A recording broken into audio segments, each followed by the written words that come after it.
You think emotions make you human. They make you predictable. In every conversation, boardroom, or relationship, the one who controls emotion controls reality. Yet most people spend their entire lives trying to express feelings, not realizing that emotion is the most easily hacked software of the human mind. Machiavelli understood this centuries ago. He didn't see emotion as evil.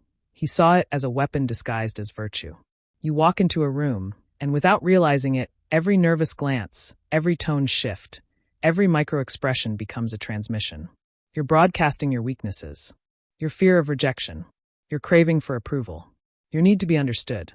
The Machiavellian mind sees this not as conversation, but as intel. Every smile, every pause, every silence, data. Machiavelli once wrote, "Men are so simple and so much creatures of circumstance that the deceiver will always find someone ready to be deceived." That wasn't cynicism. That was observation. Most people confuse emotional honesty with emotional intelligence. They believe that showing vulnerability is authentic. But emotional control isn't about hiding feelings. It's about owning them before they own you. It's understanding that emotion is energy, and whoever directs that energy dictates the outcome. Think about it. When someone insults you and you react instantly, who has control? When your anger dictates your decision, whose plan are you following, yours or theirs? Machiavelli's world wasn't filled with soldiers and kings alone. It was filled with psychological warfare. Courtiers didn't just wield daggers, they wielded silence. They used charm, guilt, and suggestion. The battlefield was the human nervous system.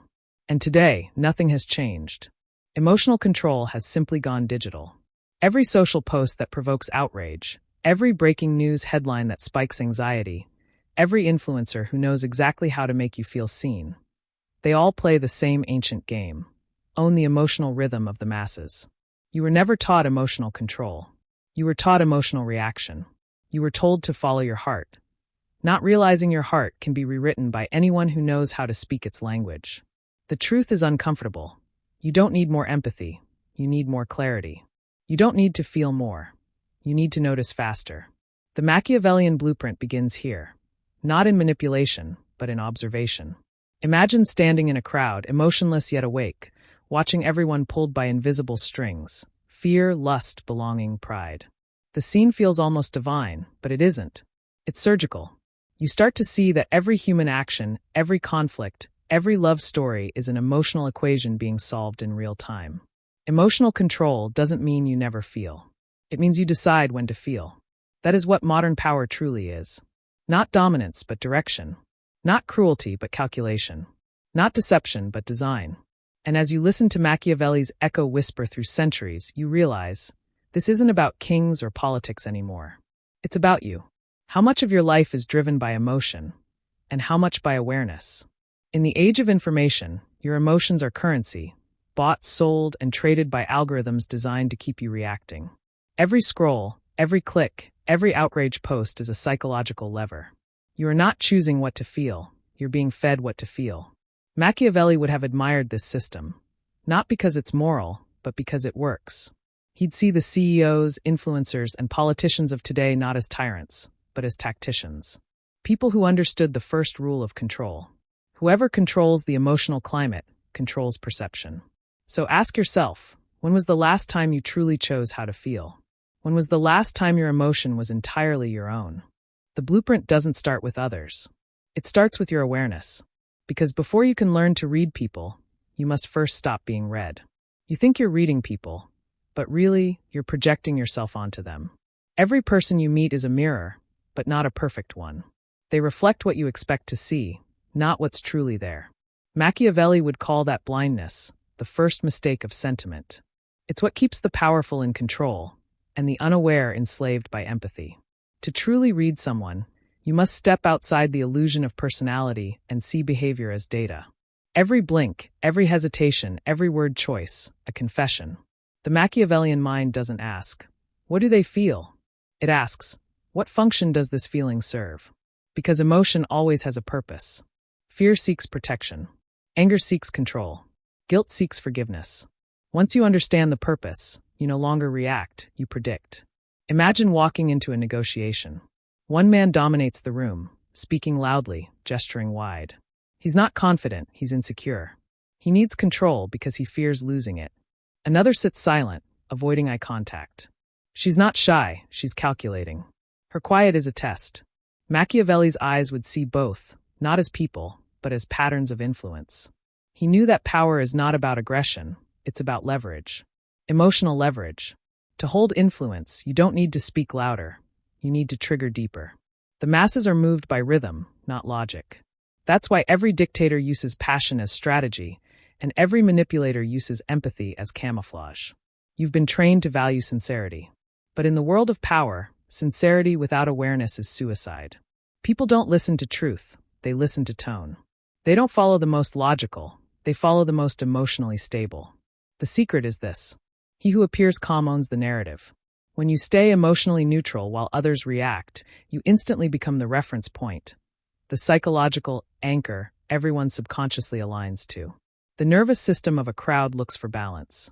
If you're calm while others tremble, their biology will adapt to you. That's the root of charisma, nervous system dominance. Machiavelli would have called it governing perception. Because perception is power. Reading people isn't about empathy, it's about detachment. To see clearly, you must become emotionally invisible. You begin to notice micro-patterns others ignore. The quick inhale before someone lies. The tiny shoulder rise when they feel superior. The subtle twitch of the jaw when they're hiding anger. Every gesture becomes a sentence. Every silence becomes a statement. And yet, true mastery goes beyond reading. It moves into directing. Social influence isn't about forcing obedience. It's about planting emotional cues. A pause. A compliment that doesn't sound like one. A question that leaves silence just long enough for discomfort to grow. You're not controlling people. You're shaping the environment in which their emotions make predictable choices. The Machiavellian blueprint is surgical. Influence the context, not the person. In a modern world, this is everywhere.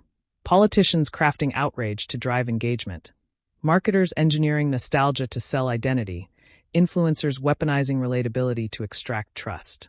Every viral post, every speech, every brand is a psychological construct, calibrated to hijack emotion and steer perception. And while the average mind gets played, the conscious mind sees the code. Trigger emotion, belief, action.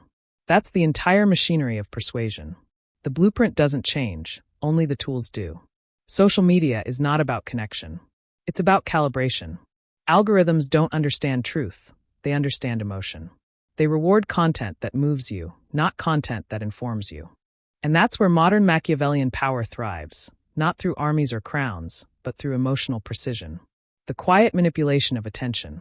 You begin to realize that society isn't built on logic at all. It's built on emotional exchange rates. Love buys loyalty. Fear buys obedience. Guilt buys compliance. Admiration buys silence. So the next time someone says, "It's just business," or "Don't take it personally," remember, it's always personal.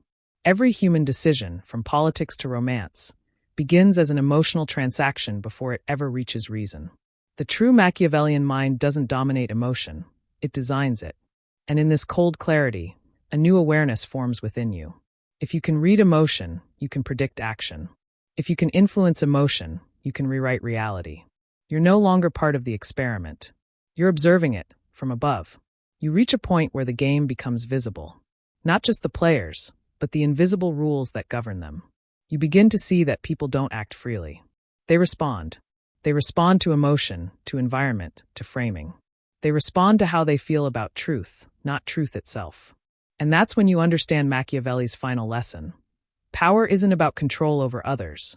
It's control over response. When you master your own response, the world slows down. The noise fades. The manipulation loses its grip. You watch people argue over politics, identity, belief, each convinced they're thinking, when in reality, they're feeling out loud. Their outrage isn't random. It's engineered. Their beliefs aren't chosen. They're inherited. Machiavelli wrote, "It is better to be feared than loved, if you cannot be both." But he wasn't glorifying fear. He was describing predictability. Fear simplifies people. Love complicates them. The ruler who can engineer both emotions doesn't dominate with force. He orchestrates attachment. That's what every great manipulator knows. That's what every powerful communicator understands. Emotion is architecture. Control it, and you build empires. Ignore it, and you become a brick in someone else's wall. But here's the paradox that even Machiavelli hinted at. The more you master emotional control, the more dangerous the temptation becomes to use it. You can silence a room with a word. You can win trust without truth. You can make someone follow you willingly, even if you lead them nowhere. And in that silence of influence, something sinister whispers back. Now you are the prince. But that's where the awakening must happen. The true Machiavellian Code isn't about corruption. It's about consciousness. Because if you see how power manipulates emotion, you can also see how emotion manipulates you. Every time you seek validation, you're surrendering control. Every time you need to be understood, you're negotiating from weakness. Every time you react instantly, you're confessing what drives you. Emotional control doesn't make you robotic. It makes you aware. You stop trying to win arguments because you understand that energy follows attention. You stop trying to be liked because influence doesn't require affection. You stop trying to impress because perception is already malleable. And so power stops being a performance. It becomes a posture. Imagine standing in a world that runs on outrage and impulse, and you remain unmoved. Imagine walking into chaos, and instead of reacting, you observe patterns forming. Imagine speaking softly, but every word carries weight because you've stripped emotion of noise and filled it with intention. That's not manipulation. That's mastery. You've decoded the blueprint. You've realized that emotional control isn't suppression, it's sovereignty. The Machiavellian doesn't seek to dominate others anymore. He seeks to remain untouchable by their chaos. Because when your emotion is calm, your perception sharpens. When your perception sharpens, your influence amplifies. And when your influence amplifies, power becomes effortless. Not because you took it, but because others give it to you, willingly, unconsciously, and inevitably.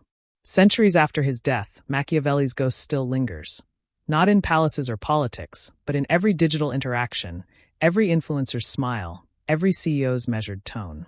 His code lives on, reshaped for the modern empire, attention. But he also left a warning, one that few ever understood. When everyone plays the game, no one wins. Only those who see it for what it is. So here you stand, no longer a pawn, not yet a ruler, but something rarer, an observer awake inside the simulation. You see that emotional control isn't a weapon to use against others. It's armor, to protect your clarity in a world designed to cloud it. You've entered the final stage of awareness. You no longer seek power. You radiate it. Because true power isn't manipulation. It's mastery over yourself. And in that stillness, somewhere between calculation and conscience, Machiavelli smiles.